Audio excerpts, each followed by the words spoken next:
Hello दोस्तों, हमारे YouTube channel में आप सबका स्वागत है। चलिए हम विज्ञान के सीरीज़ को आगे बढ़ाते हैं। आज हमारा सबसे पहले टॉपिक है रासायनिक साम्य अवस्था। सबसे पहले देखते हैं रासायनिक साम्य अवस्था क्या है। किसी उत्क्रमणीय अभिक्रिया की वह अवस्था जिसमें अग्र व विपरीत दोनों अभिक्रिया के वेग क्या होता है, बराबर होता है ना। वह रासायनिक अभिक्रिया जिसमें अग्र और पश्च दिशा में दोनों का वेग क्या हो, बराबर हो, उसे रासायनिक साम्य अवस्था कहेंगे। जैसे हम उदाहरण द्वारा समझते हैं। जैसे ए और बी दो अभिकारक है जो किसी रासायनिक अभिक्रिया में भाग लेते हैं और भाग लेने के पश्चात क्या करता है, अग्र दिशा में सी डी उत्पाद का क्या करता है, निर्माण करता है और पुनः क्या करता है, सी डी पश्च दिशा में क्रिया करके ए बी उत्पाद का क्या अभिकारक का निर्माण कर लेता है। तो यहाँ पर ए बी क्या है, अभिकारक है, सी डी क्या है, उत्पाद है। तो ए बी अभिकारक अगर दिशा में है ना क्रिया करके अब एक अभिक्रिया में सी डी उत्पाद बनाता है और सी डी उत्पाद अब क्या करता है, दोनों क्रिया करके पश्च दिशा में क्या करता है, ए बी अभिकारक का निर्माण कर लेता है। तो यहाँ पर मान लिया साम्य स्थिति में ए बी सी तथा डी की सक्रिय मात्रा है ना, माना कि साम्य अवस्था में ए बी सी डी की सक्रिय मात्रा, इसको एक ब्रैकेट द्वारा दर्शाएंगे, ए फिर क्या लेंगे बी फिर क्या सी और फिर क्या है डी, इसका सक्रिय मात्रा ए बी सी डी है। तो अब अग्र अभिक्रिया की दर, अग्र अभिक्रिया की दर, अग्र अभिक्रिया की दर क्या होगा, अभिक्रिया दर को R1 द्वारा प्रदर्शित करते हैं और हम जानते हैं अभिक्रिया दर जो होता है अभिकारक के सांद्रता के समानुपाती होते हैं, या अभिक्रिया दर जो होता है उत्पाद के सांद्रता के भी क्या होता है, समानुपाती होता है। तो यहाँ पर अग्र दिशा में लेंगे तो R1 प्रोपोर्शनल क्या होगा, अभिकारक क्या है ए और बी, अभिक्रिया दर जो है अभिकारक के सांद्रता के क्या होता है, समानुपाती होता है। जब समानुपाती हटेगा तो नियतांक क्या हो जाएगा, K1, ये क्या हो जाएगा ए और क्या बी। ये समीकरण 1 लेते हैं। अब पश्च अभिक्रिया दर निकालते हैं। पश्च अभिक्रिया दर मानते हैं R2 प्रोपोर्शनल उत्पाद C और क्या है D। जब प्रोपोर्शनल हटेगा तो नियतांक क्या आ जाएगा, K2 C और क्या हो जाएगा D। ये समीकरण क्या होगा 2। अब क्या करेंगे, समीकरण 1 और 2 से यहाँ पर साम्य अवस्था में क्या होगा, अभिक्रिया दर और पश्च अभिक्रिया दर दोनों आपस में क्या होगा, बराबर। साम्य अवस्था में R1 बराबर क्या होगा, R2। तो इसको R1 का मान कितना है, तो K1 A और B, R2 का मान क्या है, K2 C और क्या होगा D। यहाँ पर K2 नीचे में आएगा, A भी नीचे में आएगा, तो क्या होगा K1 अनुपात K2। तो यहाँ पर क्या होगा C और D, यहाँ पर है नीचे में क्या आ जाएगा A और क्या हो जाएगा B, है ना, A और B। यहाँ पर K2 नीचे में आया, A भी नीचे में आएगा, तो इस तरह प्राप्त हो जाएगा। तो यहाँ पर इसको क्या करते हैं, साम्य स्थिरांक लेते हैं, है ना, इसको साम्य स्थिरांक के तुल्य लेंगे। तो यहाँ पर क्या हो जाएगा, K बराबर K1 अनुपात क्या होगा K2, एक साम्य स्थिरांक के तुल्य प्राप्त हुआ। क्या माने हैं, यहाँ पर K बराबर लिए हैं C D अनुपात A और क्या B। यहाँ K एक साम्य स्थिरांक है। K का मान अभिकारक और क्रियाफल के सांद्रता पर निर्भर नहीं करता ना, परंतु वह अभिकारक की प्रकृति व ताप पर निर्भर करता है।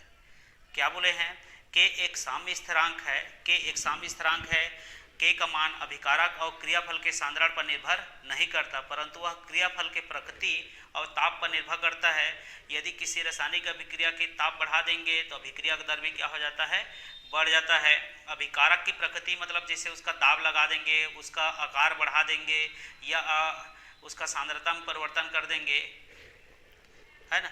तो हमने देखा रासायनिक साम्य अवस्था, रासायनिक साम्य अवस्था में गणितीय व्यंजक देखे हैं जिसमें k बराबर K1 अनुपात K2 प्राप्त हुआ। हमें बोर्ड एग्जाम में पूछ सकता है सिद्ध कीजिए कि k बराबर K1 अनुपात क्या K2। तो हमको पूरा इस तरह से विस्तृत रूप से क्या करना है, जवाब देना है। चलिए रासायनिक साम्य के प्रमुख लक्षण पर चर्चा करते हैं। रासायनिक साम्य का प्रमुख लक्षण, तो क्या क्या लक्षण है। दोनों दिशा में होने वाले प्रक्रम की गति क्या होती है, बराबर लेकिन विपरीत होती है। यहाँ पर गति क्या होगा, बराबर होंगे लेकिन कौन सा दिशा में होंगे, विपरीत स्थिति में होंगे। एक अग्र से पश्च की ओर जाएगा और दूसरा पश्च से क्या होगा, अग्र की ओर आएगा। तो दोनों दिशा में जब अभिक्रिया करता है तो गति बराबर होगा लेकिन दिशा क्या हो जाएगा, बदल जाएगा। अभिक्रिया किसी भी दिशा में पूर्णता को प्राप्त नहीं करता, पूर्णता को प्राप्त नहीं करता। अभिक्रिया किसी दिशा में पूर्णता को प्राप्त नहीं करता। अभिकारक तथा उत्पाद की मात्रा साम्य मिश्रण में स्थिर रहती है। अभिकारक तथा उत्पाद की मात्रा साम्य मिश्रण में स्थिर रहती है। अभिकारक तथा उत्पाद की मात्रा साम्य अवस्था में क्या होता है, स्थिर रहता है। ताप दाब सांद्रण के परिवर्तन से साम्य अवस्था में भी परिवर्तन होता है। ताप में और सांद्रण में परिवर्तन करने पर साम्य अवस्था में भी क्या हो जाता है, परिवर्तन होता है।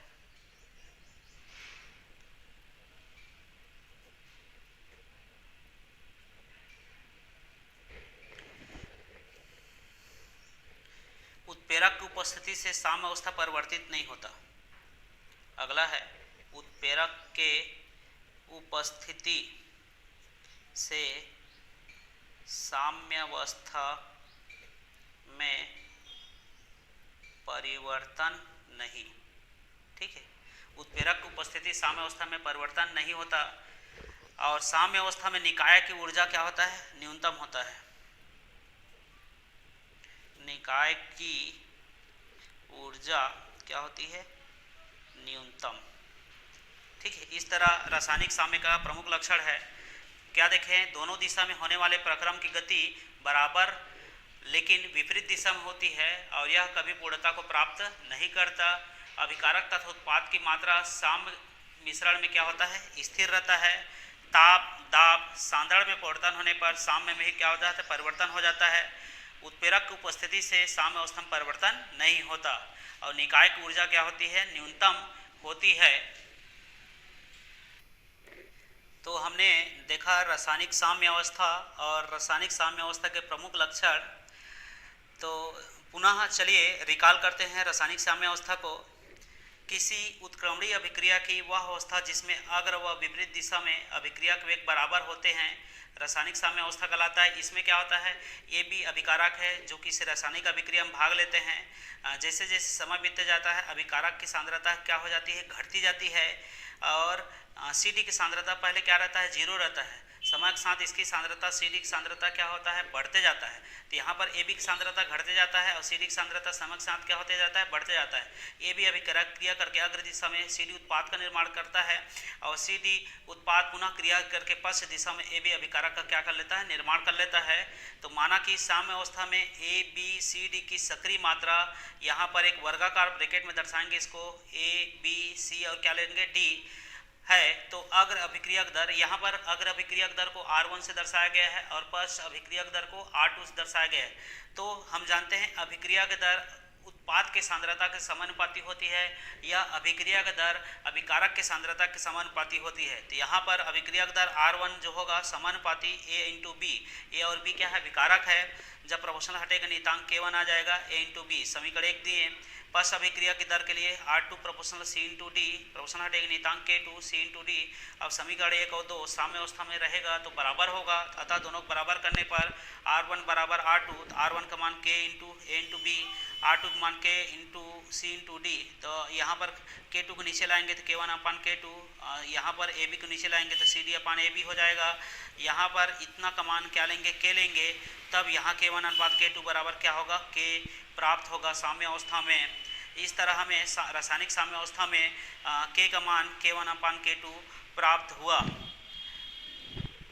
अगर आज का वीडियो आपको पसंद आए तो लाइक शेयर सब्सक्राइब जरूर करिए, और किसी भी टॉपिक में आपको समस्या है तो हमें कमेंट बॉक्स में कमेंट जरूर करिए।